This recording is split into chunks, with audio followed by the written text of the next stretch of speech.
Hello, and welcome to the official third podcast and YouTube video. This is Daniel, and I wanted to talk about what entrepreneurship means to me. Now, this might be a controversial for some. The entrepreneurs might not see it the same way that I do, and truth of the matter is, it's okay. There's no I don't care if there are specific ways or specific ways of things being, because as we all evolve, we're constantly looking to challenge the normal, to challenge what was set in stone at some point, and to give it a new meaning based on new information, new experiences, and all that. And frankly, this is what based on my experience, based on what I've seen, entrepreneurship is very different things. You can be an entrepreneur and still have a 9 to 5. That's where the controversial part comes. And the reason why is because I believe that ultimately an entrepreneur is somebody that is willing to offer their services, their skills, their value in exchange for money, right? And if you think about that, we're all doing that. Let's say you have a 9 to 5 job. You are giving up some skill or knowledge that somebody is willing to pay for. So anytime there's that exchange, now you have put yourself in that position because you can do that anywhere, right? So for instance, an entrepreneur in general means somebody that has their own business or multiple businesses that is going out there and making money, right? Obviously, there's a lot of not all entrepreneurs are making money all the time. Not every business owner is making a lot of money the entire time. In fact, it's usually the opposite way, right? There's most often entrepreneurs fail a lot. And who's to say that somebody that currently, let's say, is in finance and works for a hedge fund isn't an entrepreneur? I mean, look at it this way. And let's say Kevin works 9 to 5 at a hedge fund, and he's getting paid for what he knows. He's getting paid for his mainly what he knows and what he's capable of learning, but ultimately the certificate and the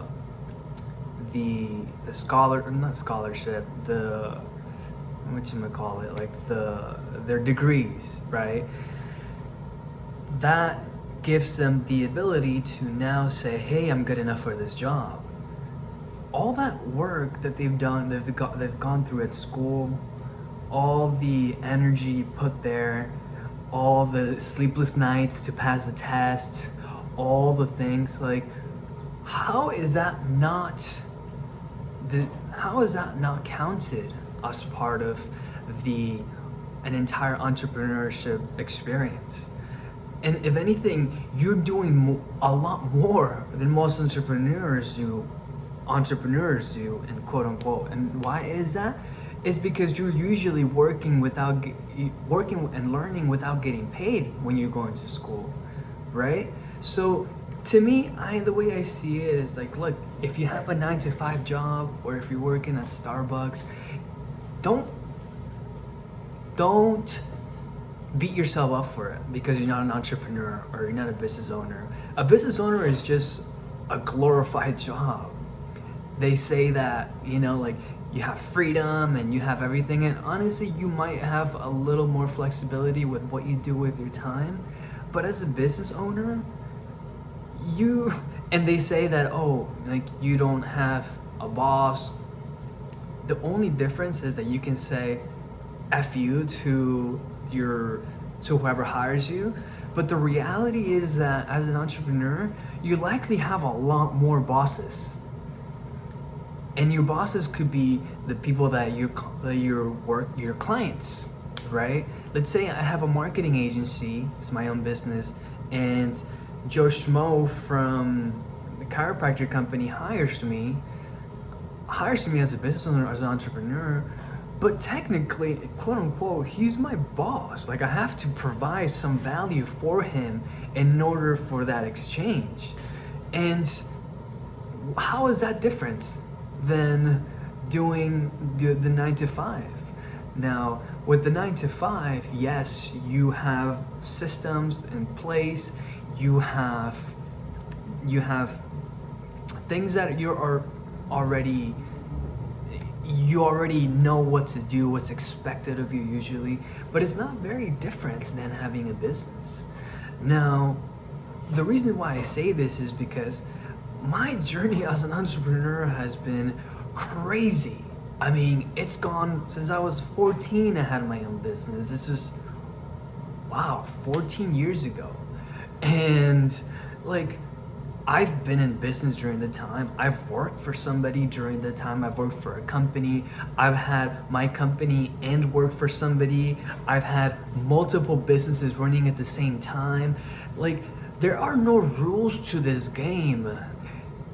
What it really comes down to is, what do you want in life? What is it that you're really looking for? If it's freedom, yes. I mean, go to the business side. The business side is tough, man. It's tough to not only get started, but to make money. But ultimately, most rich people and more wealthy people, I should say, have gone the business side route. And that's just because, look, it's better on you with taxes. As a W-2 employee, you really get taken over with taxes. I mean, because at that point, you're paying taxes based on the certain amount that you're making. And you can't fight it, or you can't say, oh, well, like, don't take that much away. At one point, like, I was making 100 grand, and I was thinking, I'm good. This is when I was working in a tech company. But all my taxes, I was literally making like close to like 60 grand. And like, I mean, in LA, it's very hard to live on that budget. So but as a business owner, if you made 100 grand, then you have business expenses, you have things that you can really show and not pay as much back. Now, obviously, it's all legal, right? So as a business owner, you have a better chance at becoming wealthy. And you can scale that, right? You can start something out of nothing. So that's if you're looking for that route. If you're looking for longer term freedom, longer term that return, yes. But look, don't beat yourself up if you're not there yet. Everyone has their own timeline. You might be working at a place, but you're thinking about leaving it. And if you're thinking about it, I guarantee you, and I'm telling you this right now, they're not your thoughts. It's just, I believe that it's just something getting you ready to what's coming. Now, if you haven't taken action, well, you should listen to my first episode. My first episode is where I kind of talk about why we don't take action, and kind of like the little brain tricks that get played on ourselves in order not to move to the unknown. So listen to that episode 1.